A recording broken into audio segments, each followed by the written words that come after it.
Po, isang magandang umaga po muli at pinagpalang araw ng Panginoon sa bawat isa sa atin.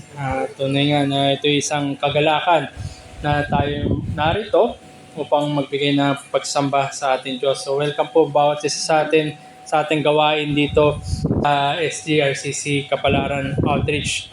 Tayo po ay outreach na in-oversight ng SGRCC Morong sa po ng SGC. So kung titingnan po natin, ano po muli yung pinagkaiba ng outreach, tayo, bagamat tayo sumasamba at nandun yung ating mga elements, forms, and circumstances na pagsamba natin, wala lang po tayo nung visible word, yung Lord's Supper and Baptism.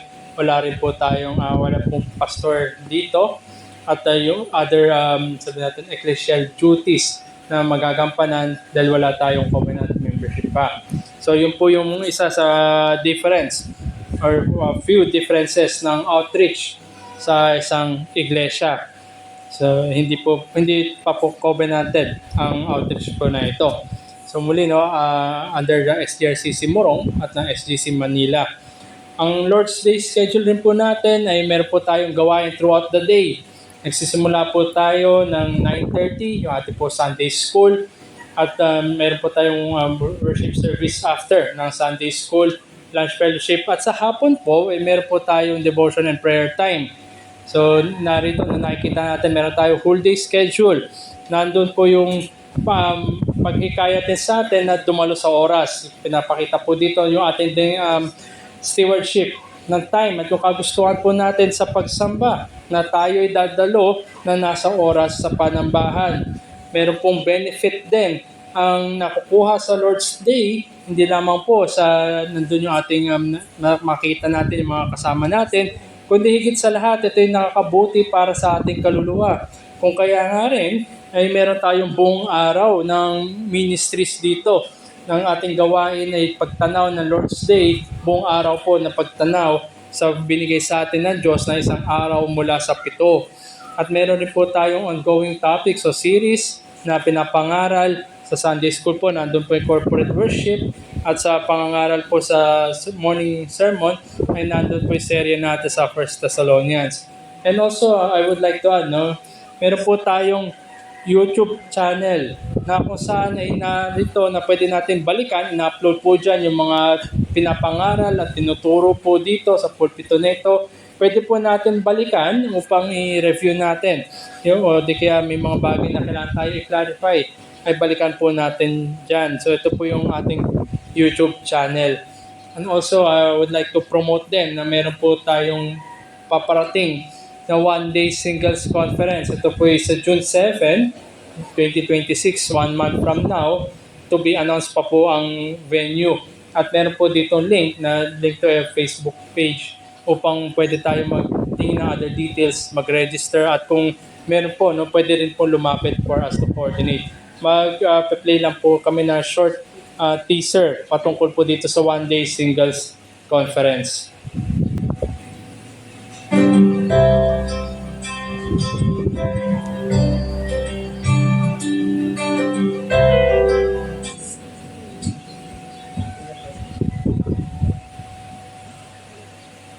Hi, if you're still single like me, come join us at our Singles Conference this coming June 27.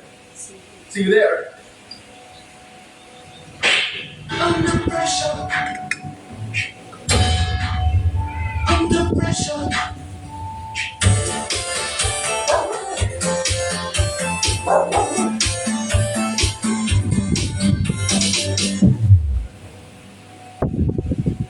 Ayan, so yun po yung parang teaser promo ng Monday Singles Conference.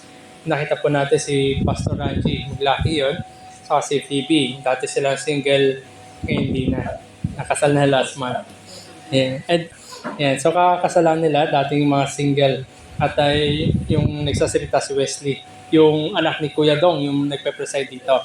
At yung venue kanina, yun yung SGC. Yung venue. Okay, so ito, June 7, to be announced yung venue natin. At pwedeng wala pa.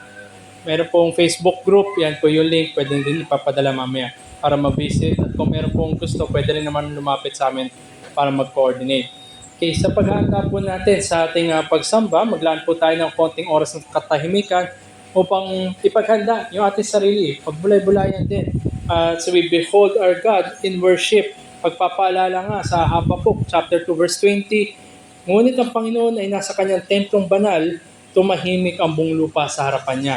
Maglaan po tayo ng konting oras ng katahimikan sa ating po paghahanda ng pagsamba at pangungunahan ko po sa panalangin.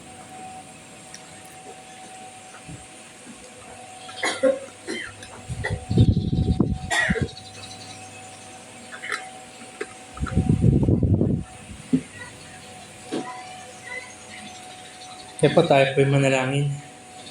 Muli, aming Diyos, tunay nga na kayo'y dapat sambahin.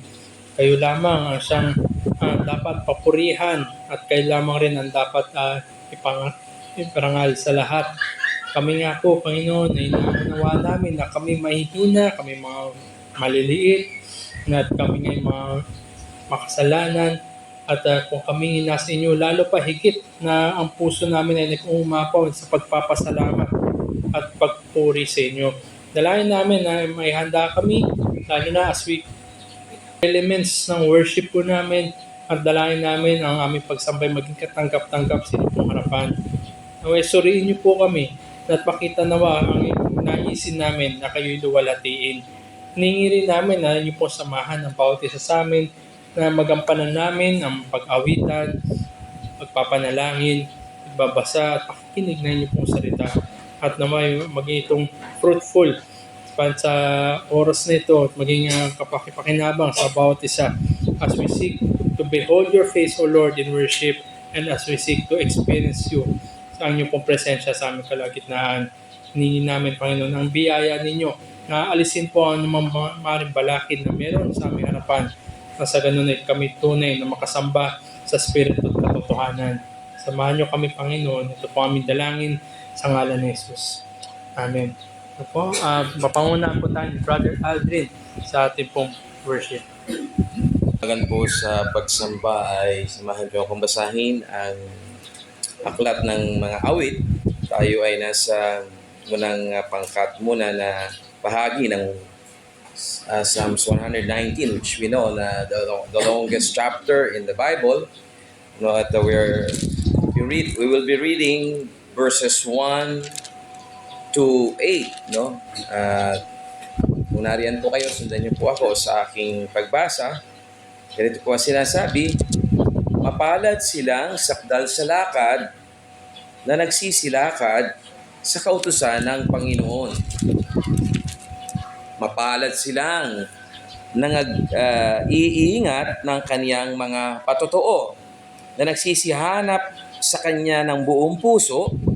Oo, silang hindi nagsisigawa ng kalikuan, sila'y nagsisilakad sa kanyang mga daan. Iyong iniutos sa amin ang mga tuntunin mo upang aming sunding masikap. O matatag nawa ang aking mga daan upang sundin ang mga palatuntunan mo, hindi nga ako mapapahiya. Pagka ako'y nagkaroon ng galang sa iyong lahat ng mga utos, ako'y magpapasalamat sa iyo sa pamamagitan ng katwiran ng puso, pagka aking natutunan o natutuhan ang mga matuwid mong kahatulan. Aking tutuparin ang mga palatuntunan mo, o huwag mo akong pabayaang lubos. I will keep thy statutes. Ito ay ugnay sa mga mananampalataya. Dito ay dinidescribe kung sino yung mga tao ng Diyos. Sila yung mga nagsisiingat sa kanyang mga patutuo. Sila yung nagsisilakad sa kautusan ng Panginoon. At hindi nagsisigawa ng mga kalikuan. So, more on descriptive yung mga talata rito na nagpapakita sino ba yung mga tao ng Panginoon. Sino yung mga nagsisilakad ayon sa kanyang mga utos.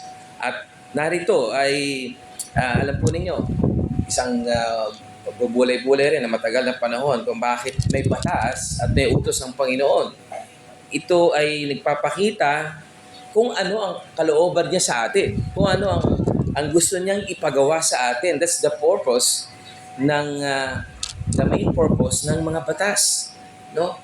Sinasabi na ng Panginoon kung ano ang kanyang kalooban, kung ano ang kanyang gustong mangyari sa ating mga buhay. And what we need to do is to obey, to follow the statutes. Kaya sa bandang huli, ay nariyan, I will keep thy statutes. Aking tutuparin ang mga palatuntunan mo, o huwag mo akong pabayaang lubos. Kaya ating pag-isipang maigi, pagbulay-bulayan maigi, ano ba kalooban ng Panginoon sa atin? Ito yung mga salita niya. Hindi na tayo dapat malito. Hindi na dapat ma-confuse. Because the Bible, the statutes, where the statutes are prescribed, ay narito ang kalooban ng Panginoon. At malinaw sa mga binasa natin na ang kanyang mga tao ay susunod. So kung tayo po ay mananampalataya, kung tayo ay tagasunod ng ating Panginoong Jesucristo, tayo po ay walang buhay kung hindi ang sumunod lamang. Kaya maigi ang talata 2, ano? Mapalad siyang nagsisiingat ng kanyang mga patotoo o nagsisihanap sa kanya ng buong puso. Yun po ang mga mananampalataya. Yun po ang mga tao ng Diyos. Tayo narito ngayon, harap tayo sa Kanya at sasamba tayo sa Kanya. Pupurihin natin siya. Ay patuloy na mananalangin na tayo makasunod sa Kanyang mga utos. Tayo po tumayo. Awitin po natin ang trust and obey. Tama-tama sa ating binasa. No? We need to obey. Upon trusting God, thereafter we need to obey.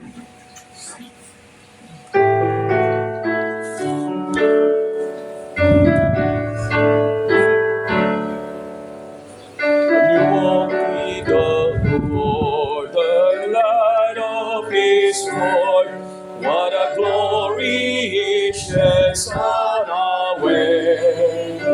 All this goodwill, He abides with us still, and with all who will trust and obey. Trust and obey, for there's no other way to be happy in Jesus but to trust and obey. Not a shadow can rise, not a cloud in the skies, but His mind quickly drives it away. A doubt or a fear, not a sign or a tear, can abide while we trust and obey. Trust and obey, for there's no other way to be happy in Jesus but to trust and obey. Not a burden we bear, not a sorrow we share, but our toil He doth richly repay. Not a grief nor a loss, not a frown or a cross, but is blessed if we trust and obey. Trust and obey, for there's no other way to be happy in Jesus but to trust and obey. But we never can prove the delights of His love until on the altar we lay. For the favor He shows and the joy He bestows are for them who will trust and obey. Trust and obey, for there's no other way to be happy in Jesus but to trust and obey. That in fellowship sweet we will sit at His feet, or we walk by His side in the way. God's days we will do, where He says we will go. fear, only trust and obey. Trust and obey. Oh, there's no other way to be happy in Jesus but to trust and obey. Tayo po ay makakaupo na at dadako po tayo sa pagbasa ng mga salita ng Panginoon.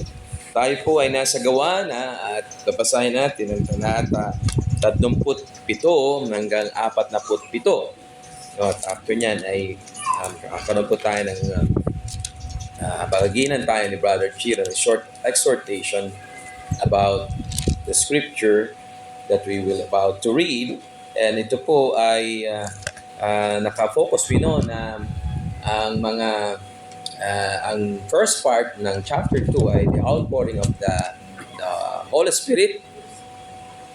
Yun ang tinatawag nating Pentecost, no? At thereafter yan na ay nangaral po si Peter, at dito po ay makikita natin na karoon sila ng this is the yung inauguration ng isang iglesia na gagawin nila, yung mga pagtitipon, fellowship, reading of the word, at breaking of the bread. So dito nakita natin yung seriousness nila. They do that every day, no? And thereafter, of course, syempre, yun na yung ang pagsimula ng gawain ng Panginoon, pagpapakalat ng salita niya. At here we are. Ay ito na po yung ating ginagawa. So basahin po natin ang mga talatang ito mula sa 37 hanggang 47. Ito po sinasabi, nang marinig nga nila ito ay nangaksakta ng kanilang puso at sinabi kay Pedro at sa iba pang mga apostol, mga kapatid, anong gagawin namin? At sinabi sa kanila ni Pedro, magsisi kayo at mga bautismo sa bawat isa sa inyong sa pangalan ni Jesucristo sa ipagpapatawad ng inyong mga kasalanan at tatanggapin ninyo ang kaloob ng Espiritu Santo. Sapagkat sa inyo ang pangako at sa inyong mga anak at sa lahat ng nasa malayo, maging ilanman ang tawagin ng Panginoon nating Diyos sa Kanya. At sa iba pang maraming salita ay nagpatotoo siya at nangaral sa kanila na sinasabi, magsiligtas kayo sa likong lahing ito. Yaong nga nagsitanggap ng kanyang salita ay nangabautismuhan at paragdag sa kanila ng araw na yon na may 3,000 kaluluwa. At sila'y nagsipinatiling matibay sa turo ng mga apostol at sa pagsasama-sama, sa pagpuputol-putol ng tinapay at sa mga panalangin. Ang takot ay dumating sa bawat kaluluwa at ginawa ang maraming kababalaghan at tanda sa pamamagitan ng mga apostol. Verse 44, at ang lahat ng mga nagsisampalataya ay nangagtipon o nagkakatipon at lahat kanilang pag-aari ay sa kalahatan at ipinagbili nila ang kanilang mga pag-aari at kayamanan at ipinamahagi sa lahat ayon sa pangangailangan ng bawat isa. At araw-araw sila'y nagsisipanatiling matibay sa pagkakaisa sa templo at sa pagpuputol-putol ng tinapay sa bahay-bahay. At nagsikain sila ng kanilang pagkain na may galak at may katapatan ng puso. Huling talata, na nangagpupuri sa Diyos at nagtatamo ng paglingap sa buong bayan at idinaragdag sa kanila ng Panginoon araw-araw ay yaong nangagliligtas. Purihin po ang pagbasa ng salita ng Panginoon. Tuwag ka si Brother Chiro. Ang nabasa po na parte ng Acts chapter 2 sa ating kalagitnaan ay nakita natin doon na nagsimula ito sa magandang tanong. A very good question na dapat nga itanong ng bawat isa, lalo na sa pag-encounter sa Ebanghelyo at ang nabuhay muli na Jesucristo. Anong dapat naming gawin? Ito yung katanungan na dapat ay tinatanong ng bawat isa na sinumpungan ng biyaya ng Diyos. Ngunit gusto ko po sana mag-take yung opportunity na ito para gumawa ng isang maiksing pagtuturo patungkol po doon sa verses na sumunod na sinabi niya doon kayo bautismo para sa kapatawaran ng kasalanan. Sa original na lengguwahe po, sa salitang Griego, ang ginamit nga po doon na preposition ay meron very specific na preposition na ginamit doon, yung EIS, yung EIS. Ito ay nagbibigay ng reference.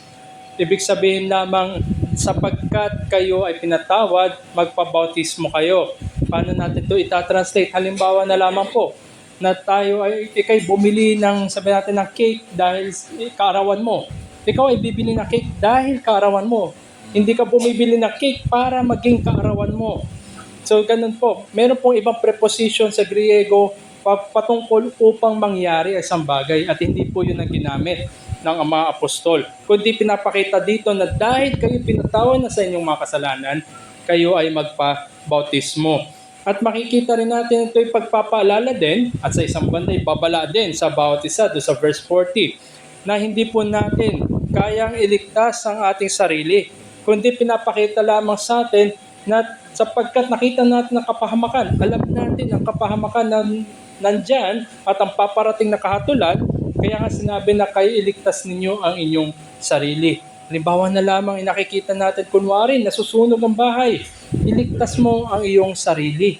Yung ganito rin, lalo na sa kapahamakan ng kaluluwa, kahatulan na paparating, ayun ang tawag, panawagan sa mga makasalanan na iligtas nila ang kanilang sarili. At sa huling banda, sa verses 43 hanggang 47, nandun po yung encouragement para sa lahat ng mananampalataya.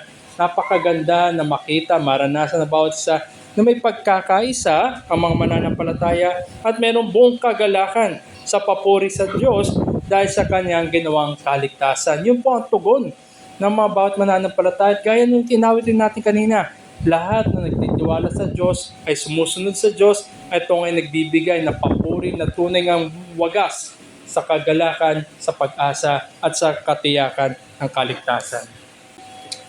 Muli po tayo ay tumayo at awitin natin, Rejoice, the Lord is King.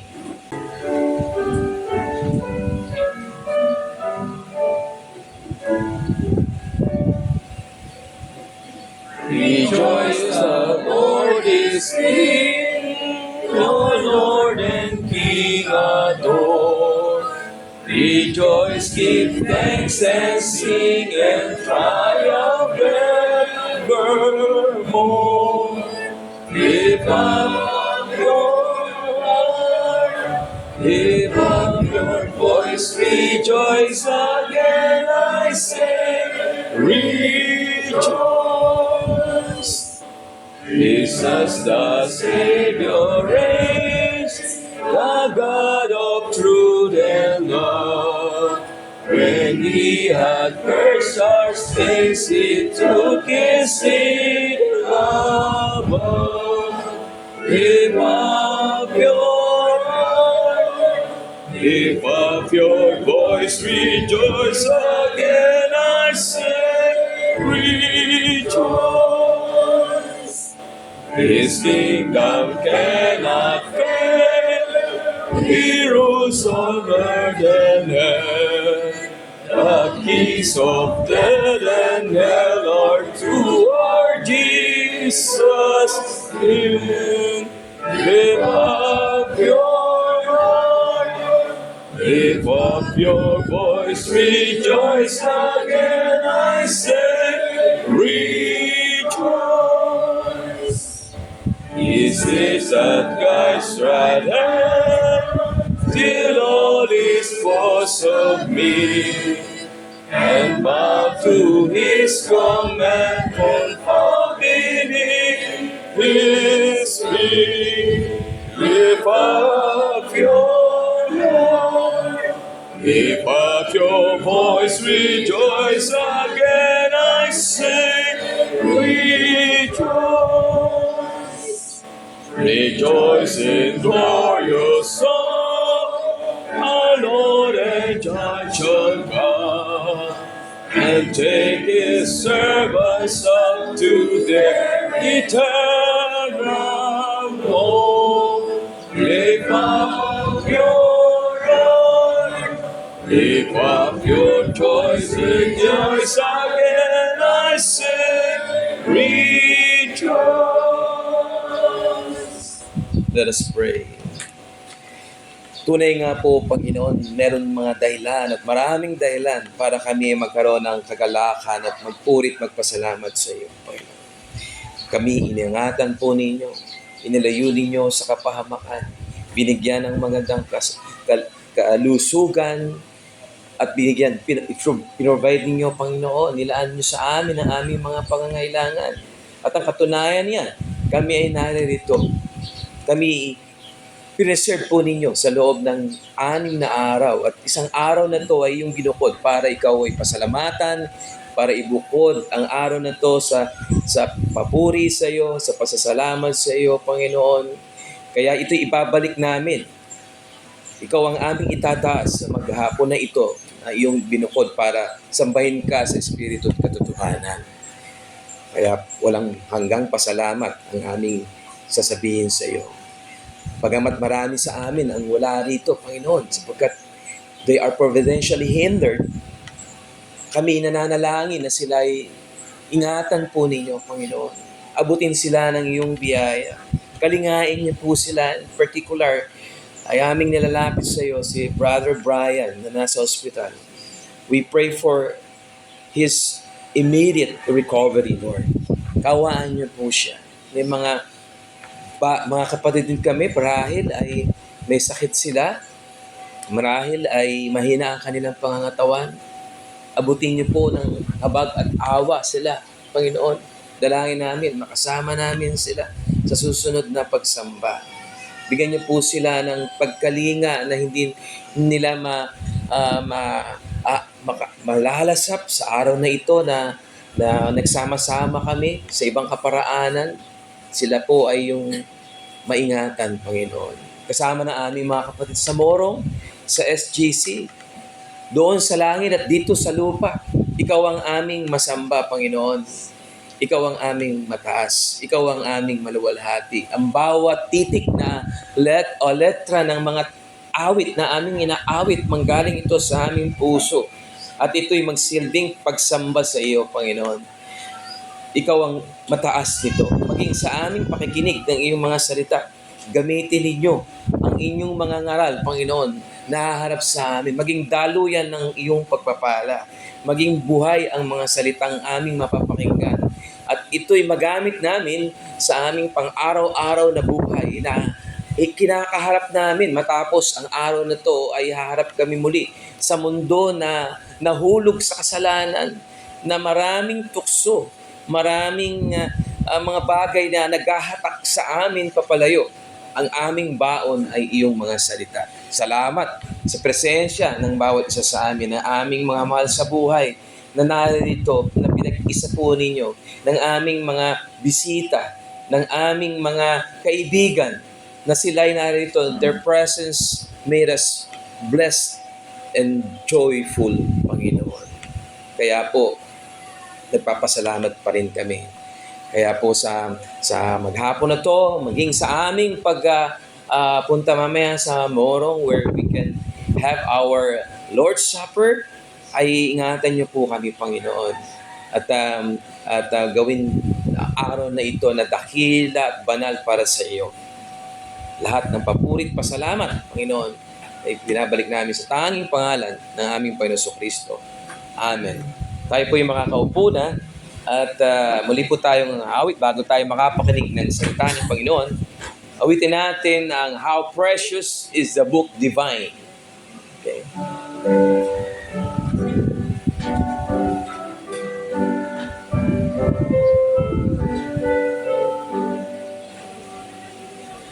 How precious is the book divine, by inspiration given, bright as a lamp bestroked shine, to guide our souls to heaven. It swiftly cheers our drooping hearts in this dark vale of tears. joy and still imparts and quells our rising fears. This love through all the tedious night of life shall guide our way, till we behold the clearer light of an eternal day. At sa pangarap po ng salita ng Panginoon, ihanda po natin ang sarili, alisin po natin ang mga distractions, at focus po tayo sa pakikinig po ng aral ng Panginoon sa pamagitan po ni Brother Chiro. Isang magandang umaga po sa atin lahat at tayo nga po ay narito sa pakikinig na salita ng Diyos para sa atin ngayon, at simulan po natin ito. Hingin natin muli ang talino at gabay na magmumula sa kalangitan. Let's come to the Lord in prayer. Aming mapagbiyayang Diyos, humingi kami ng inyong pong pagbibigay ng kalakasan, ng biyaya sa bawat isa sa amin, lalo na po sa ngayon, sa pakikinig ng inyong pong salita. Hingin namin, Panginoon, na tunay ngayon mangusap kayo sa pamamagitan ng inyong pong ministeryo, sa pamamagitan ng pagpapahayag ng inyong pong salita, at sa pamamagitan ng ministeryo ng Banal na Espiritu. Hingin namin, Panginoon, na kayo po mag-deal sa bawat isa sa amin. Alam po ninyo ang mga sirkumstansya na meron po kami, at ano po yung mga providensya na inyo pong binibigay sa aming buhay. Hingin namin na ang oras na tayo magbigay ng pagpapalakas, pagpapatibay sa pananampalataya ng mga nasa inyo na, at hingin rin namin na ito'y conviction din sa kasalanan na mga wala pa po sa inyo.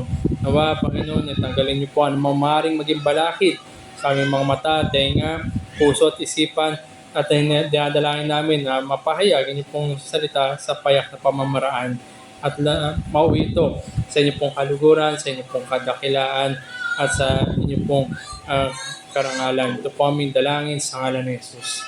Amen. Po sa ating kaalaman, nung Wednesday ng gabi sa Amerika, Thursday na umaga po sa atin, ay isa pong pioneer sa cable TV ay namayapa na. Namatay po si Ted Turner.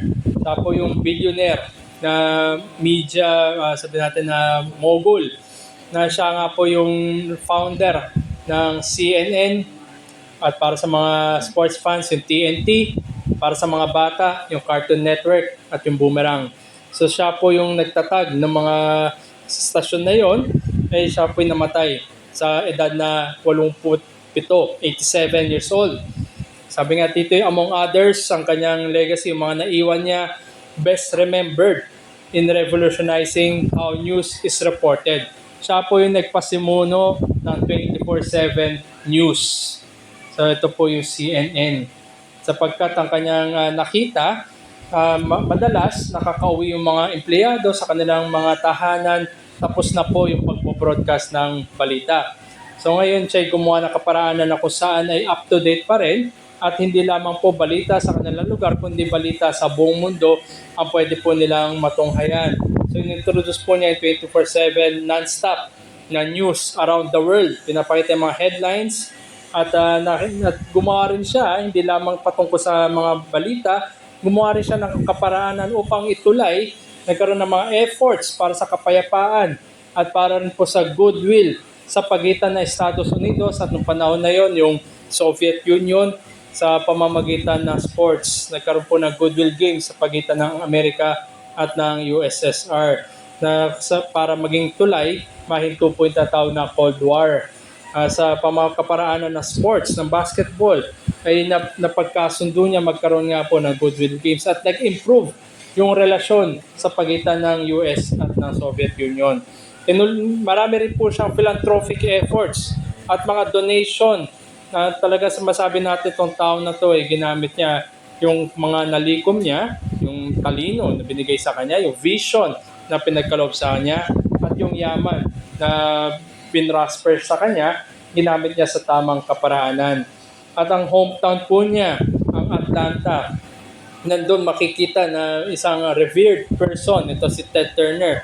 Sa katunayan na napakalaking complex po nung CNN. Ito si Ted Turner, highly revered and best described as a visionary with tons of ideas that were put into life for the benefit of the world. So ito po si Ted Turner. Siya ngayon namayapa na ng Thursday na umaga. Siya isang tao lamang. Siya ay namuhay na masabi natin clearly reflected yung mga prinsipyo na kanyang sinasandalan, mga prinsipyo na kanyang tinatayuan sa kanyang buhay. At lalo pa, higit pa dapat ang mga mananampalataya. Kung tayo ngayon na kay Kristo, meron rin tayo mga prinsipyo na sinasandalan. Meron tayong mga tinatayuan na mga pagtuturo na salita ng Diyos. At nung nakaraan ngayon nakita natin yung pananampalataya, pag-ibig at pag-asa, yung triad na yan, ay nandoon dapat tumitindig ang mga mananampalataya. At ito nga rin yung dapat na nakikita at nasasalamin ng bawat isang mananampalataya. Sapagkat yan ay nagva-validate kung sila nga ba'y tunay na kay Kristo. Kung sila ay namumuhay sa pananampalataya, pag-ibig at pag-asa. At lalo pa siguro, gaya nung kay Ted Turner, sa oras na tayo'y namatay, o sa huling mga hininga natin, o di kaya sa pagbabalik ng ating Panginoon Kristo, ano kaya yung masasabi, ano yung legacy na maiiwan natin? Ano yung mga salita na magbe-best describe sa atin? Masasabi nga ba na tayo'y totoong mananampalataya na sumasalamin ng ating mga tinitindigan na prinsipyo? Are we that Christian who live our lives on the Christian principles? O baka naman, iba yung maalala patungkol sa atin. At tayo nga ngayon ay nasa serye ng ating umagang pagsamba sa 1 Thessalonians. Narito na po tayo sa chapter 5 at para po sa umaga na ito, magpo-focus po tayo sa verses 12 and 13. Pero samahan po ninyo ako at basahin po natin itong 1 Thessalonians chapter 5. Mga kapatid, tungkol sa oras at mga panahon, hindi na kailangang merong isulat pa sa inyo, sapagkat kayo rin ang lubos na nakakalam na ang araw ng Panginoon ay darating, na gaya ng magnanakaw sa gabi. Kapag sinabi nila kapayapaan at katiwasayan, kaagad darating sa kanila ang biglang pagkawasak, na gaya ng pagdaramdam sa panganganak ng babaeng nagdadalang tao at walang makakatakas. Ngunit kayo mga kapatid ay wala sa kadiliman, upang sa araw na iyon ay mabigla kayong gaya ng magnanakaw, sapagkat kayong lahat ay pawang mga anak ng liwanag at mga anak ng araw. Tayo'y hindi ng gabi, ni ng kadiliman man. Kaya nga, wag tayong matulog, gaya ng mga iba, kundi tayo manatiling handa at magpakitingo. Sapagkat ang mga natutulog ay natutulog sa gabi, at ang naglalasing ay naglalasing sa gabi.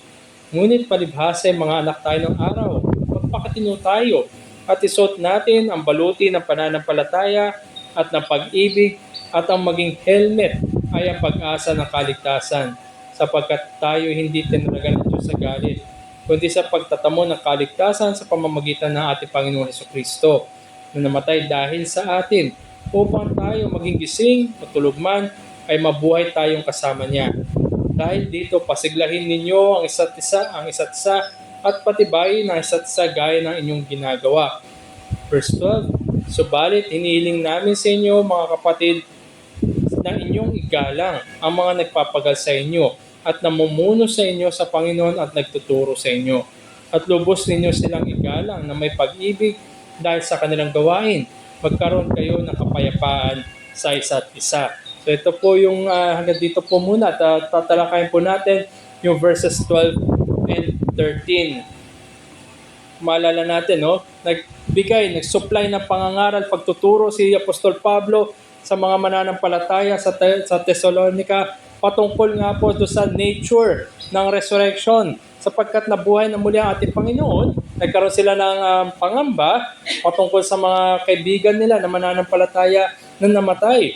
So nandoon yung pagtuturo ng Apostol Pablo patungkol sa pagkabuhay muli, at hinikayat niya ang mga mananampalataya na tignan, forward-looking, sa pagbabalik muli ng ating Panginoon in the day of the Lord, ang araw ng Panginoon.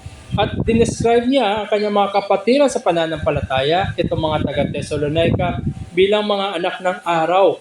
At dahil nga sila children of light, hindi sila gaya ng mga anak ng kadiliman, hindi sila gaya ng mga nasa mundo. Meron silang self-control, hindi sila namumuhay sa dilim, hindi sila lasing kung tutusin. At sila nagpapatotoo ng kanilang pamumuhay na ayon sa pag-asa na binigay sa kanila. Sila namumuhay ayon sa paglago ng pananampalataya, ng kabanalan, at sila ngay inihanda sa araw ng Panginoon. And by the comfort of Christ's resurrection and their readiness for the day of the Lord, inihanda sila para dito sa pagbabalik muli ng ating Panginoon.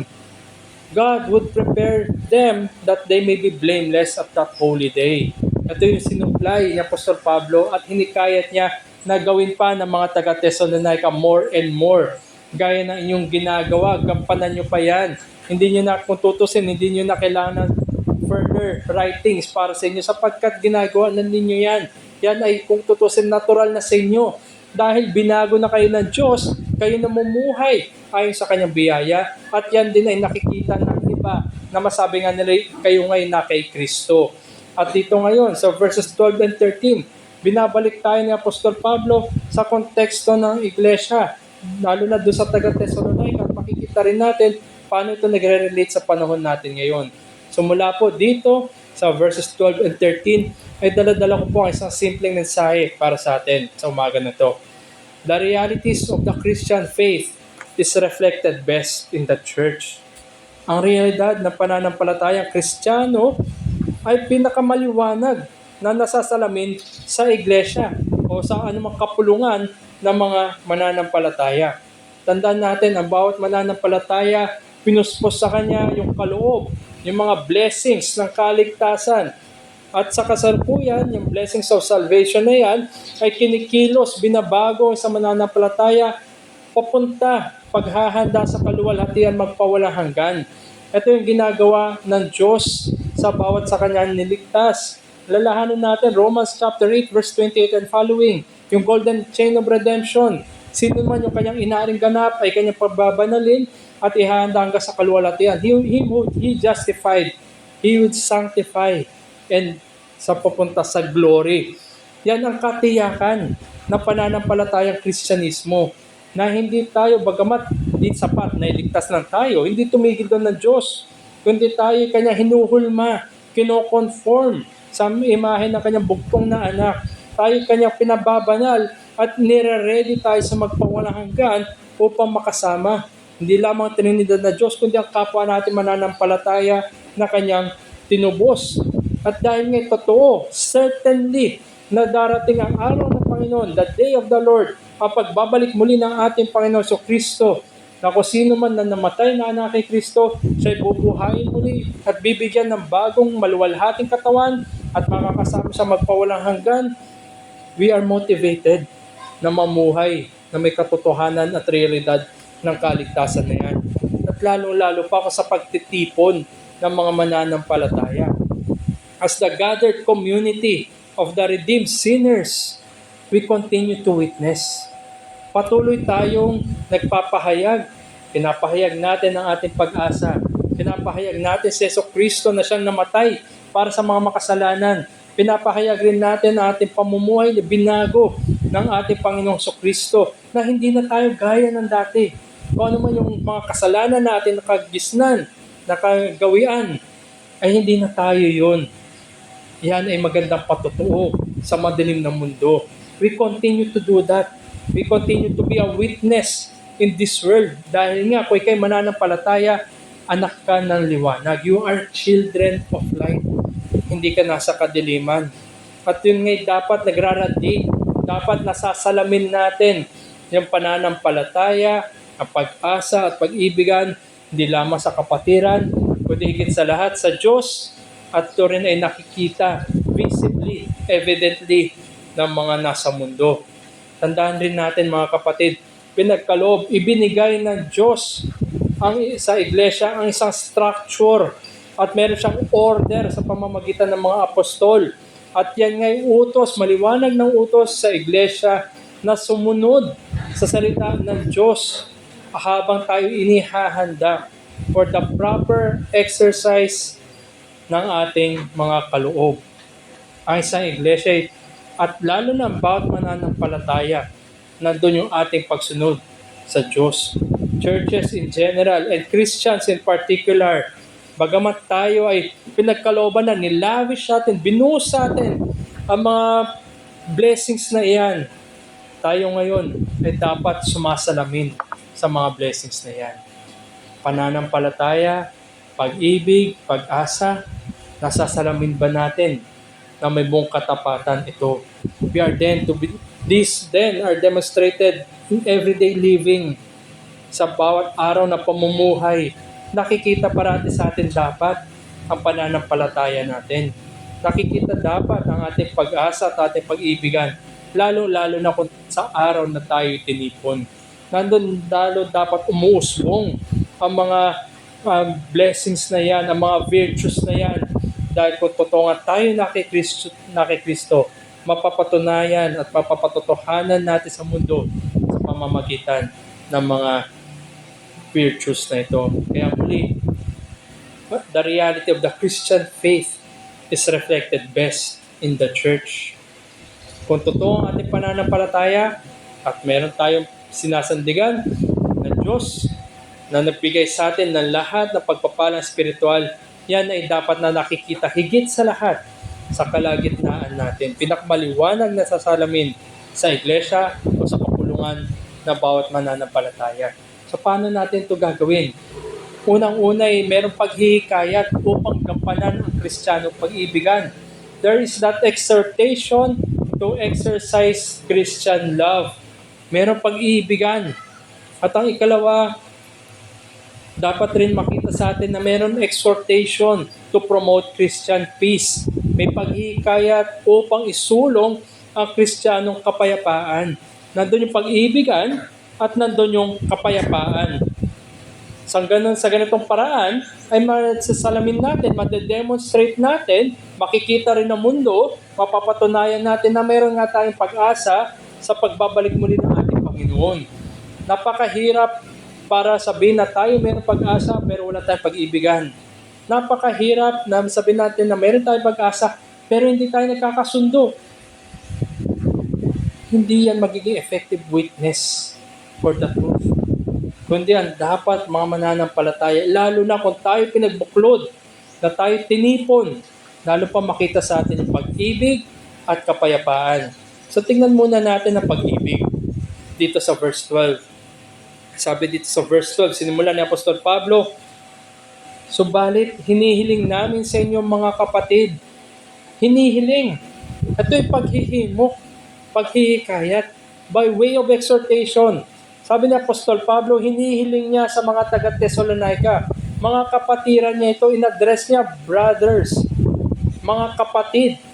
Intentional yung kanya ginamit sapagkat sila ngayon magkakapatid sa pananampalataya. Magkaroon sila ng awareness na meron silang pinagkaloob, meron silang something in common na binigay lamang ng Diyos sa kanila.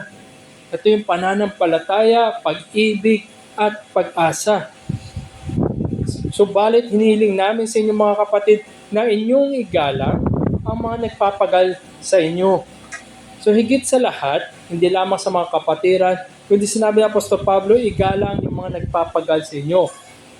Bilang komunidad ng mga tinubos ng mga kasalanan, ang mga tao ng Diyos, sila tinipon, sila ngayon dapat nag-exercise ng respect. Sa NASB, ginamit doon ay appreciation. So nandun yung respect and appreciation sa mga nangunguna, mga nagpapagal sa kanila. Costly yung effort na yan. Hard work yan kung tutusin para sa mga nagpapagal sa kanila, nangunguna sa kanila, na ma-involve sila sa pagbibigay ng spiritual leadership, ng pagtuturo ng salita ng Diyos, nagbibigay sa kanila ng katuruan upang magabayan sila sa buhay. Nandun yung dynamics, nandun yung relationship ng mga tupa ng Diyos, mga miyembro maral ng iglesia at yung nagpapagal sa kanila. Namumuno sa inyo sa Panginoon. So nandun, yung paghihimok, hinihiling namin sa inyo mga kapatid na inyong igalang ang mga nagpapagal sa inyo, namumuno sa inyo sa Panginoon at nagtuturo sa inyo. Sila nga'y shepherds, mga pastol. They're shepherds of the flock. At meron silang otoridad na ini-exercise nila sa tamang kaparaanan, sa kaparaanan ng pagmamahal, at ayon sa salita ng Diyos ay ini-exercise ang authority nitong shepherd na ito sa flock, only na so far as the Lord has given them to act according to the will of God and not on their own. Hindi sa kanila sariling kagustuhan, hindi sa kanila sariling preferences, kundi ang pangunguna sa isang tinipon na komunidad ay ayon sa pinagkaloob lamang ng Diyos sa Kanya. Kaya nga dito sinabi ng Apostol Pablo, hinihiling namin sa inyong mga kapatid na inyong igalang ang mga nagpapagal sa inyo. Siya ay dapat galangin at siya ay dapat nag-ooperate ayon sa will ng Diyos, kalooban ng Diyos para sa kanyang mga tupa. In short, hindi siya dapat very imposing. Siya ay dapat may pagmamahal. Pero siya dapat concern na nakikita, nararanasan ng mga tupa. Hindi siya mabigat na kamay para sa mga tupa na ito. At sabi nga dito ay nagtuturo sa inyo. Sa original, hindi lamang sa pagtuturo, hindi lamang sa pagsusupply ng teaching, kundi kasama rin dito yung admonition. Yung ititweet, sasabihin sa inyo kung ano yung inyong mali, ititweet kayo sa inyong mga pagkakamali, ituturo sa inyo yung tama, at hikayatin kayo naman manatili sa tama. In short, yung salita ng Diyos. Sabi nga, diba, the whole scripture is sufficient to rebuke, to correct, to reprove, and to train men to righteousness. Ginagamit ng pastol ang salita ng Diyos na sa ganun ay maihanda ang mga tupa, turuan sila, mamuno sa kanila, at ihanda sila sa magpawalang hanggan. Siya ay nagre-rebuke o nagko-correct in a lovely manner, hindi sa kaparaanan na magaspang, hindi sa harsh na pamamaraan, hindi sa kahatulan, but a loving admonition of believers who are going astray. Diba? Ang ginagawang halintulad sa mga mananampalataya ay mga tupa. Sila ay mga tupa ng Diyos. At ang mga pastor ay pastol. Sila yung mga shepherds. Pag nalilihis ang isang tupa, binubuhat pa niya yan, marahil. Inaaka niya, dinadala niya sa tama para hindi malihis. Nandun yung kanyang care, nandun yung kanyang love. Hindi sabi natin, hindi lalatiguhin. Hindi niya sasaktan para sila manumbalik. At higit sa lahat, napapakita ng pastol na yan, yung kanyang pagmamahal, yung kanyang, sabihin natin, pagiging kagalang-galang sa kaparaanan na hindi lamang sa kanyang tinuturo, kundi sa kanyang pinamumuhay. So, nandoon. Two-way. Nandoon yung mga paggalang ng mga miyembro, paggalang ng mga tupa sa pastol, at ang pastol naman, pinangungunahan niya sa pagtuturo, sa paglilid, sa kanyang authority na ginagamit ayon sa pamamaraanan ng pagmamahal na pinagkaloob lamang sa kanya ng Diyos. So nandun yung dynamic, mga kapatid. Nandun yung dynamic na isang nangunguna at ng mga miyembro. It's two-way. Ginagalang siya, yes, hinihimok na Apostol Pablo na igalang yung mga namumuno. Pero dapat siya ay nasa loving manner na namumuno. In that sense, nandun magkakaroon ng pag-ibig. Makikita at mararanasan pag-ibig ng pastol sa mga miyembro, pag-ibig ng miyembro sa pastol. Sa ganitong kaparaanan lamang nandoon ang Kristiyanong pag-iibigan. Not to be imposing, but to be loving. At yun nga'y tawag, calling sa mga pastol na mahalin ang tupa. Di ba ito rin yung panawagan ni ating Panginoon kay Pedro matapos siya'y nabuhay muli. Sabi niya, Pedro, mahal mo ba ako? Pedro, mahal mo ba ako? 3 beses pinulit. Siguro ko si Pedro na, kasi sinagot ko na yan, Panginoon. Tinatanong ulit. Pero ilang ulit ang tanong kung mahal. Meron bang pag-ibig? Sapagkat nga'y tinuturuan ng ating Panginoon. Yes, mamumuno kayo. Kayo mamumuna sa mga tupa ko. Pero gampanan niyo yan sa kaparaanan na pag-ibig.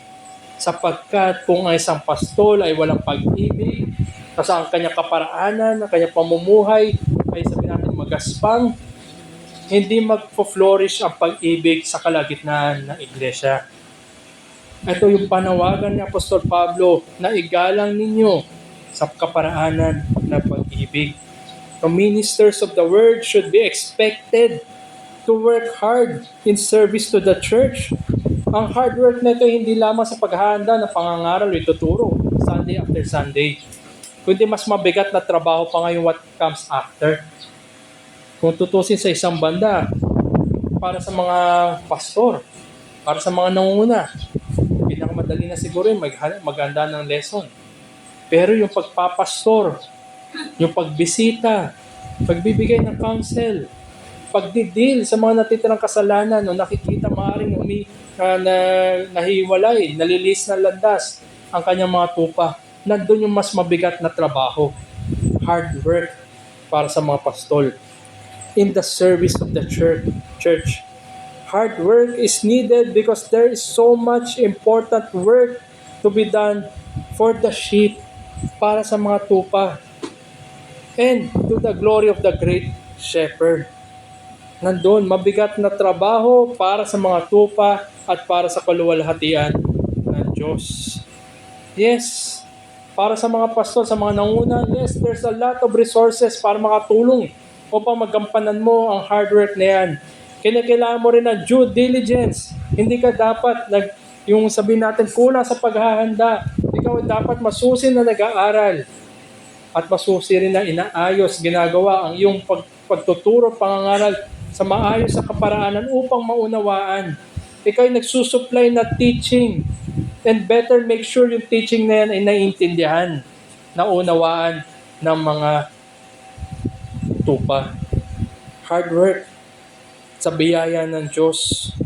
Pero mas mabigat dyan, tandaan natin, visitations, faithful counseling, encouraging the sheep, supplying biblical instructions, and even praying for the sheep. Nandun ang mas mabigat na trabaho. Pinapanalangin mo ba ang iyong mga miyembro? Pinapanalangin ba tayo ng ating mga pastor? Tayo ba sa bawat isa sa atin, pinapanalangin ba natin ang bawat isa? Mas mabigat na trabaho ito kaysa ihanda lang ang material na ipapangaral. At higit sa lahat, sabihin natin, ito yung real life situation na ang isang maaring kapatid ay nahuhulog sa kasalanan na maaring maging, sabihin natin, kapahamakan na kanyang kaluluwa. Paano mo siya ididil? Paano mo siya hikayatin na manumbalik sa pananampalataya? Paano mo siya i-correct sa kanyang kamalian? Yan ang mas mabigat na trabaho ng mga pastor. Kaya kailangan natin igalang ang mga nangunguna sa atin. All these duties demand serious and exhausting labor, week in, week out, and in betweens. 24/7, 7 days a week ang trabaho ng pagpapastol. Hindi siya Sunday lang, hindi siya pang Sunday school lang, hindi siya pang turo lang, kundi ang buong aspeto ng buhay mananampalataya, ang buong aspeto ng buhay iglesia, yan ang nakaakibat sa kanya na gawain. Kaya nga't yan ay hard work, hard labor, kung bakit kailangan na lamang ay igalang, i-appreciate ng mga tupa ang kanilang mga pastol. Sabi nga sa Colossians chapter 1 verse 29, dahil dito, nagpapagod din naman ako at nagsisikap ayon sa kanyang paggawa at gumagawa sa akin na may kapangyarihan. Sa Apostol Pablo, kino-comment niya o nagbibigay siya ng commentary sa kanyang pagpapagal, sa kanyang paglilingkod sa mga kapatiran. Ganito ang pagpapastol. Nagpapagal sa paglilingkod para sa kaluwalhatian ng Diyos at sa kabutihan ng mga tupa na pinagkatiwala sa Kanya. They are also given spiritual authority na sa ganun ay ma-wield nila, magampanan nila na maayos ang kanilang duty in protecting the congregation. Ang isang pastol, hindi lamang siya nag-feed sa kanyang mga flock, hindi lamang siya nagbibigay, nagsusupply ng pagtuturo sa mga miyembro, kundi nilalayo rin niya sa maaaring mga mali at kapamakan ng kanilang kaluluwa. Siya rin ay nangunguna sa pagde-demonstrate ang buhay na may kabanalan, na sa ganun ay mahikayat niya na mamuhay sa kabanalan ang kanyang mga tupa. He would be leading them in sanctifying the congregation in truth, in love, and in holiness. Yan ang otoridad na binigay ng Diyos sa mga pastol. Yan ang otoridad na binesto ng ating Panginoon sa kanyang mga tinawag para manguna sa kalagitnaan ng mga iglesia. This authority is used for the spiritual good of believers, hindi para sa material gain ng pastol o anumang gain na maaaring meron kaakibat ang posisyon. The job of being a church elder is not easy but requires work in order to be done properly. Meron tamang kaparaanan ng pangunguna sa iglesia o sa kapulungan ng mga mananampalataya. Yan ay binigay ng Diyos upang magampanan mo na maayos ang tungkulin kung saan ka tinawag. Sabi nga ni Matthew Henry sa kanyang commentary sa text na ito, sabi niya sa mga pastol, they are called laborers and should not be loiterers. Sila tinawag upang magpagal sa pagsisilbi, hindi para magkalat. Ang hirap mga kapatid kung meron pong isa siguro sa atin na nagkakalat. Lalo-lalo na kung nangunguna. Kung tayo nga siguro on a normal basis, ayaw natin yung mga nagkakalat sa daan. Nandiyan yung basurahan, hindi pa may tapon, hindi naman ganun kalayo. Lalo pa sa panambahan na kung saan ang dapat nangunguna, higit sa lahat ang siyang namumuno, siya yung nangunguna sa pamamagitan ng pag-ibig, sa pamamagitan ng kabanalan, sa pamamagitan ng katotohanan. They are called laborers and should not be loiterers. Kaya ang hamon dito, mga kapatid, realidad na mabigat na tungkulin ang nangunguna, ang church elder. The church elder and the congregation need to recognize, respect, appreciate, and acknowledge yung labor na ito. Mahirap, mabigat, nakakapagod para sa mga pastol. Yes, pero higit sa lahat, i-recognize rin natin na ito'y may hangganan. Tandaan natin, binanggit ito ng Apostol Pablo matapos niya ng diskurso sa pagkabuhay muli ng ating Panginoon at sa realidad ng araw ng Panginoon na paparating sa kanyang muling pagbabalik. Ang pinapakita sa atin dito ng Apostol Pablo ay may limitasyon. Pagkamat nandoon sa setting nila, in that temporal moment, nandoon yung mga miyembro, nandoon yung mga tupa, at meron nangunguna sa kanila, meron pastol na kanila igalang, i-appreciate, i-acknowledge ang labor na ginagawa. Pero hindi natin dapat alisin na may hangganan ang buhay ng bawat isa. There is that finiteness of those who labor among them and is over them in the Lord. Merong hangganan. As much as the church greatly expects much from those who faithfully preach and teach the Word of God, the church must also expect that those tasks demand the greatest physical, mental, and spiritual effort. Ang paghahanda po ng pagtuturo, kailangan ng physical effort yan, pinagpupuyatan yan, pinagpapagalan yan. Kailangan din ng mental exercise na maalala yung mga pagtuturo, i-summarize properly para maibigay na maayos. At higit sa lahat, kailangan rin na spiritual effort, pinapanalangin yan. Hindi ito gaya ng requirements sa eskwelahan na pagkatapos mong gawin, that's it, submit. Kundi ang pangangaral, pagtuturo, ito'y pinagpapagalan sa panalangin. Heavy work, heavy labor, at sabihin nga natin, limited edition for a limited time only. Merong hangganan ang nangunguna. The church might not be seeing it, but preachers and teachers have their own struggles also. I-consider rin natin yung buhay na nangunguna. Meron rin sa kanya sariling sirkumstansya. Meron rin pamilya. Meron rin, sabi natin, ibang pinagkakabalahan. Meron rin ibang mga bagay na kailangang isipin. Kung kaya't kailangan pa lalong igalang ang mga nangunguna, ang mga pastol sa ating kalagitnaan. Hindi natin nakikita, pero realidad ng buhay yan. They have their own circumstances also on top of their spiritual labors. Kung kaya yan ay hard labor, hard work. Siguro kung tayo, normal na empleyado lang, pamilyado, ang nasa isip natin yung trabaho, yung bahay, yung pamilya, yung mga bayarin. Ang mga nanguna, mga pastor natin, nandun din ang kanilang paglilingkod sa iglesia, pagpapagal sa kanilang mga gawain sa iglesia, meron silang pamilya, meron silang mga kaluluwang inaalagaan. This is why all the more believers are exhorted to exercise Christian love above all in the church. Para mahikayat, magpatuloy, mapatibay ang mga pastol natin, kailangan pa natin lalo pa pagtutulungan. Mahirap muli magkaroon ng two-way na relation, lalo na sa mga pastol natin, kung walang pag-ibig. At nakita natin kung gaano kabigat ang, sabi natin, burden na dinadala ng mga pastor, lalo pa na dapat ay magkaroon tayo ng pag-ibig sa isa't isa at sa kanila. At ito nga yung paghihikayat upang magampanan natin ang Kristiyanong pag-ibigan.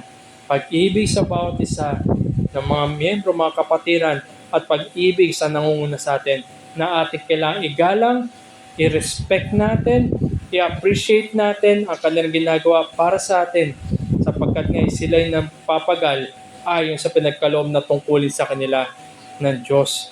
Ngunit hindi lang naman dito natatapos. Hindi lamang pag-ibig ang sangkap upang masalamin ito sa iglesia. Kailangan rin ng kapayapaan.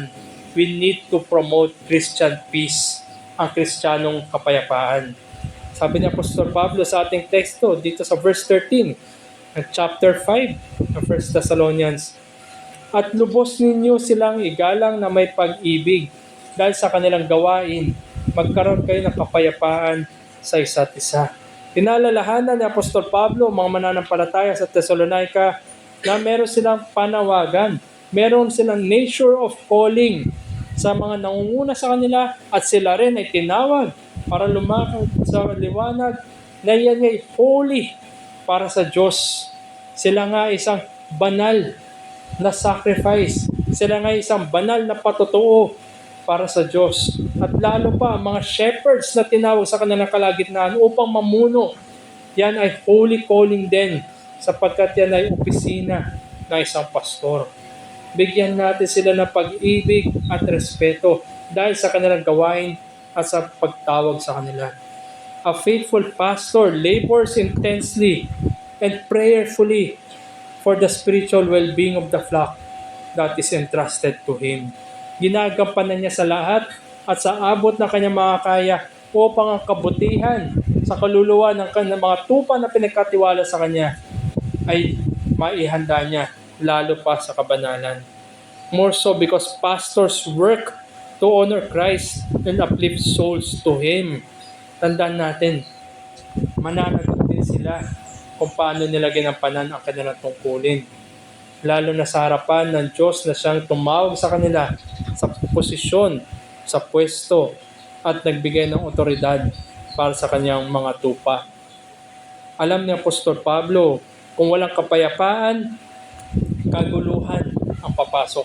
Paghihiwa-hiwalay, paksyon-paksyon, at pagtutunggali sa loob ng isang kongregasyon. Ang resulta niyan, malaking distraction and tremendous discouragement. Hindi lamang sa mga tupa, kundi higit sa lahat sa pastol. Isipin na lamang natin, isang iglesia na puro away, walang kapayapaan, walang pagkakasundo, matatawag pa ba natin na iglesia yan? Kung ang mga miyembro nanghihina, lalo pa siguro yung pastor dapat na manghina. Dahil kailangan nga upang masalamin, upang ma-publish yung excellencies, upang mapakita, masalamin ang ginawa ng Diyos para sa kanilang kaligtasan, pag-ibig at kapayapaan. Peace will result when love and godliness increases.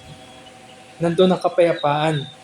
Pag tumataas ang pag-ibig at ang kabanalan, tiyak na tataas pa, titindi pa, mag-amplify pa ang kapayapaan, lalo na sa konteksto ng isang tinipon ng Diyos na merong pastor na nanguna lovingly At merong mga tupa na nagbibigay ng kanilang paggalang, pag-appreciate sa mga pastor. And on the other hand, kung bumababa ang pag-ibig, nawawala ang pag-ibig, nawawala ang kabanalan, ang meron lamang ay animosity, kapaitan, galit, pagkamuhi, lalo na siguro sa pastor. Away ng mga miyembro, galit, pagkamuhi sa pastor. Yan ang makukultivate sa isang kongregasyon na mababa sa pag-ibig at kabanalan. The relationship of the congregation and the elder is not like that of a slave and a master, but it is more than that, and in the manner that is respectful and appreciative like children to their spiritual fathers. Diba? Ito nga yung ginamit na paglalarawan sa chapter 4 ni Apostol Pablo, na siya ay gaya ng isang inahin na nagpoprotekta sa kanyang mga anak. Nagaya siya ng isang ama na hindi lamang nagpo-provide, kundi nagtatanggol sa kanyang mga anak. Ganun ang relasyon na meron dapat ang isang pastor at ang kongregasyon. Ang congregation must not grant some prestige sa kanilang pastor na sa ganun ay malihis ang layunin at tungkulin ng kanilang pastor. Kundi sila ay dapat na magbigay ng kanilang spiritual submission to biblical authority, na magampanan ng pastor ang pagmamahal at pag-ibig sa kanila, sapagkat yan din ang dinemonstrate ng ating Panginoon para sa atin. And likewise, ang mga pastor, they must sow peace. Sila dapat magtanim ng kapayapaan sa kongregasyon, because they are called in the Lord to feed the sheep, to tend the sheep, to love the sheep, for the sake of the great shepherd who gave himself for his people. Yun ang trabaho ng pastor.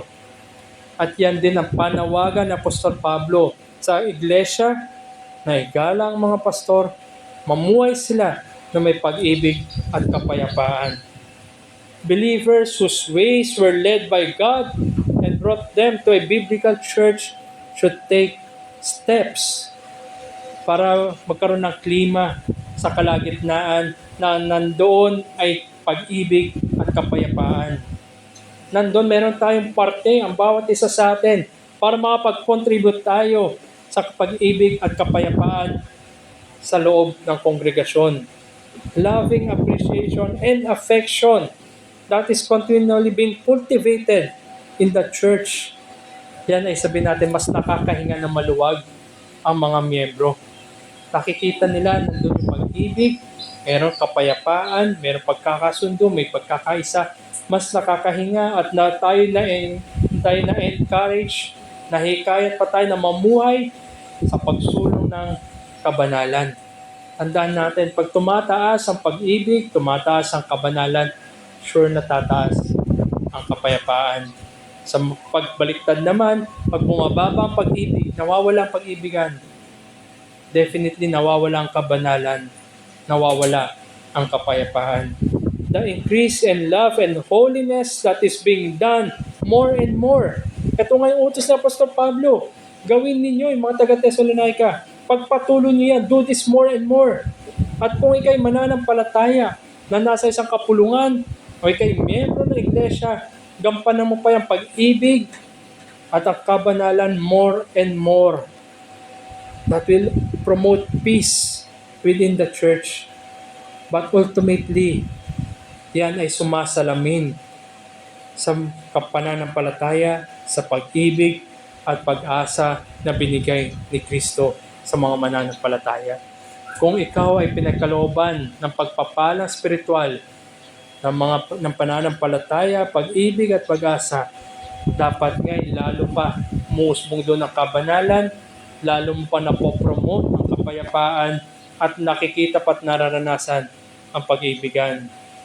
Yan ang tamang pagsalamin, lalo na sa liwanag na ating sinasandalan at tayo sumasampalataya kay Kristo na nabuhay muli, na tayo kanyang binago, nilayo sa kadiliman, dinala sa liwanag, at tiyak na siya ay babalik muli para sa kahatulan.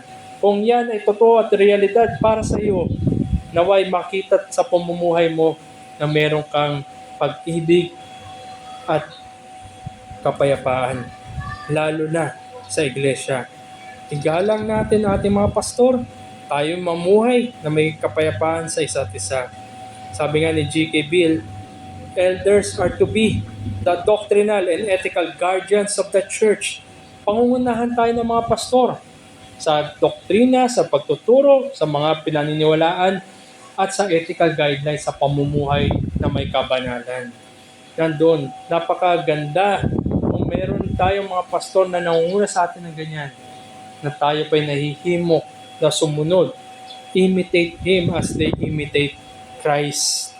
At bilang pagtatapos, alalahanin natin, mga kapatid, pinagkalooban tayo ng pastor na nangunguna sa atin.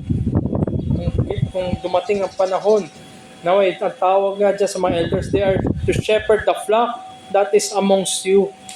Pinagkatiwala lang ng ating Panginoon ang mga tupa na nilalagay niya sa harapan ng mga pastor. Gampanan nila na may pagmamahal ang mandato na yan. Yan ay mandato na nasa Panginoon in the Lord. At bilang mga tupa, kung tayo mga miyembro na iglesia, the congregation are called to appreciate and respect church elders as a mandate din. Mandato rin yan, utos rin yan sapagkat tayo nasa Panginoon. At kung sa ganitong kaparaanan, may pag-ibig mula sa pastor, merong respeto mula sa kongregasyon, ang kapayapaan ay sumusulong, only then, yan ay masasabi natin, iglesia na sumasalamin sa realidad ng pananampalataya. Christians should treasure the church, pray for the church, and bind the church to worship and glorify Christ. Magkaroon lang ng tamang pagsamba, tamang espiritu ng pagsamba, at tamang pagluwalhati sa Diyos kung meron tayong kapayapaan at pag-ibigan.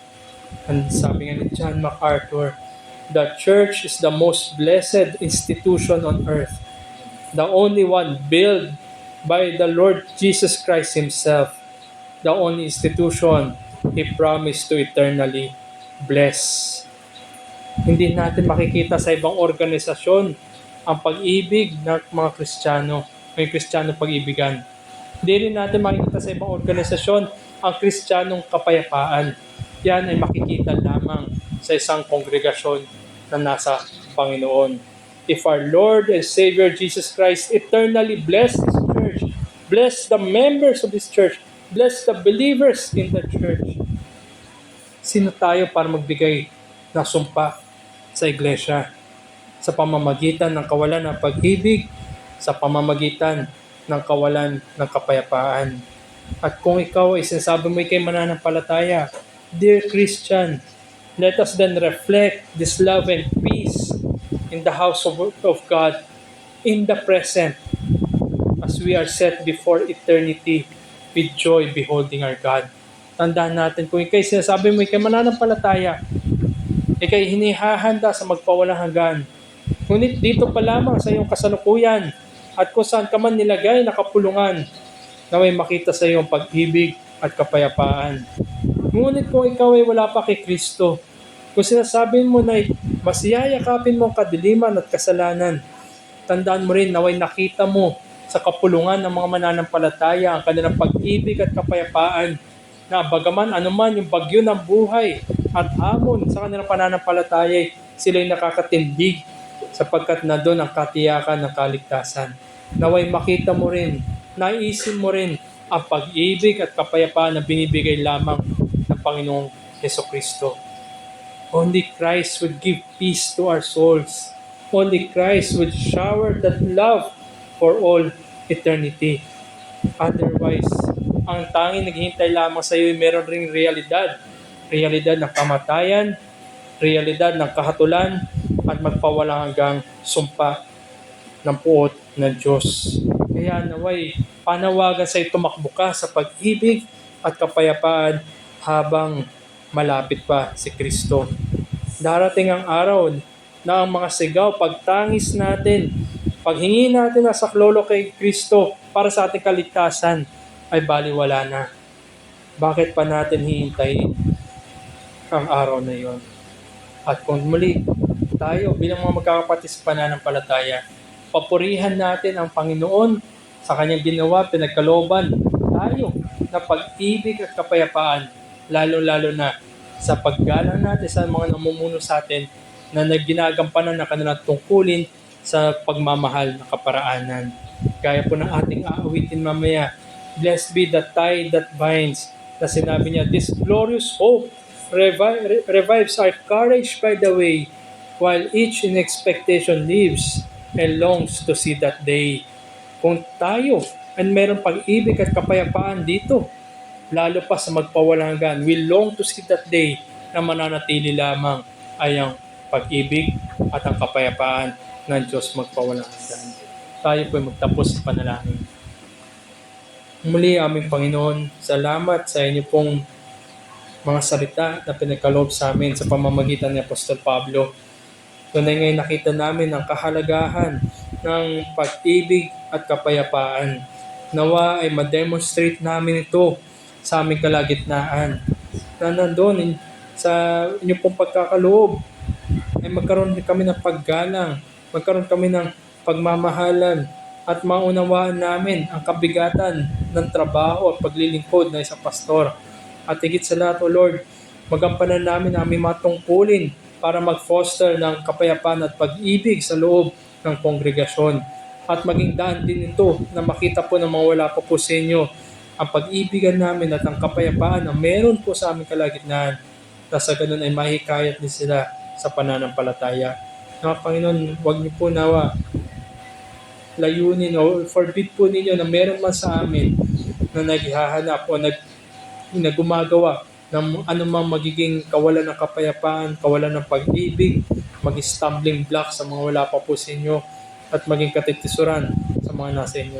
Dalangin namin, Panginoon, na pagtibayin niyo kami sa inyo pong biyaya at hamunin muli kami na lalo pa namin ipamuhay more and more ang inyo pong mga pinagkaloob kung kami ngayon nasa inyo. Sapagkat masasalamin lamang namin ang mga bagay na inyo pong pinagkaloob at hindi po mula sa amin. Ang inyo pong biyaya na binigay sa amin, at siya rin ng biyaya na masasalamin na isang mananampalataya. Kaya samahan nyo kami sa aming mga pamumuhay na ito at 24/7 na maging Kristiyano na ayon lamang sa inyo pong kalooban, ayon lamang sa inyo pong biyaya at ayon sa ministeryo ng Banal na Espiritu. Mga Panginoon, tulungan nyo kami at bigyan nyo kami ng kapayapaan magpawalang hanggan. Ito po aming dalangin sa ngalan ni Jesus. Amen. Tayo po tumayo at aawitin po natin ang Blessed Be the Tie that Binds.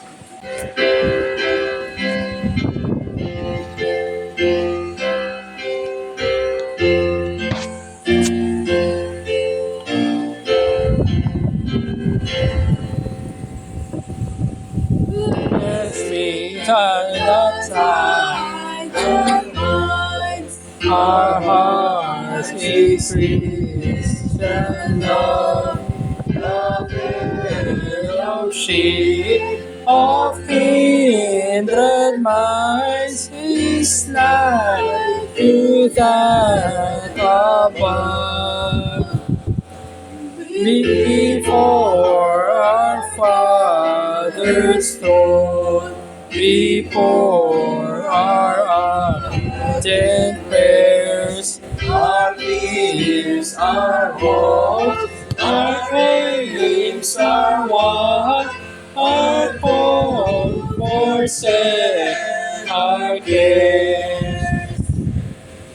We share our mutual woes, our mutual burdens bear, and open for each other flows a sympathizing tear. When we asunder part, it gives us inward pain, but we shall still be joined in heart and hope to meet again. This glorious hope revives our courage by the way. while each expectation lives and longs to see again. From sorrow, toil, and pain, and sin we shall be free, and perfect love and friendship reign through all eternity.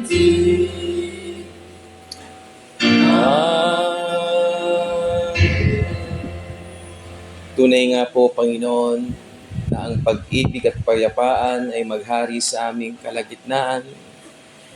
Tungkulin namin bilang mga mananampalataya na ito ay pangalagaan, ipanalangin ang mga namumuno sa amin, Panginoon, sapagkat hindi ito madali para sa kanila na kami ay kalingain, kami ay arugain sa mga bagay na buhay pananampalataya.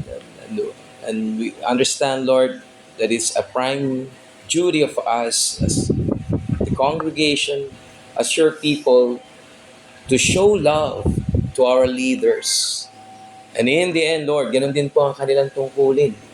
Nakalingain ng iyong mga tao na ipakita sa kanilang pamumuhay ang tunay na pag-ibig at kabanalan.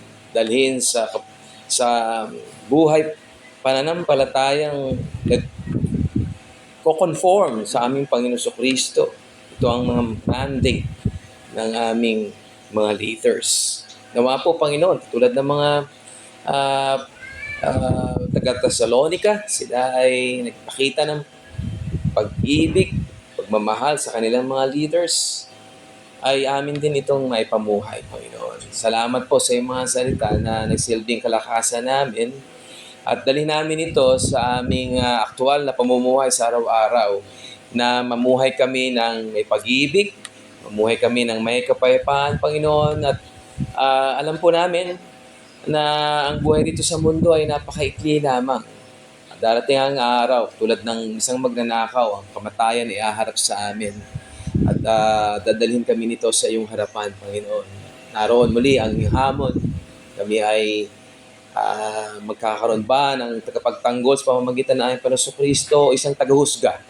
O kami ay walang relasyon sa inyo, Panginoon? Nakakatakot po ito sapagkat paghahatol ang aming kakaharapin. Nawa ay kung meron sa aming kalagitnaan na sa ganitong kalagayan, ay makita niya ang kanyang sarili na siya ay kailangan ng Panginoon na tagapagligtas at isuko ang kanyang buhay sa pananampalataya sa iyo. Nawa po, Panginoon, ay hipuin niyo po siya. Ito po ang aming dalangin sa tanging pangalan ng aming Panginoon Kristo. Amen.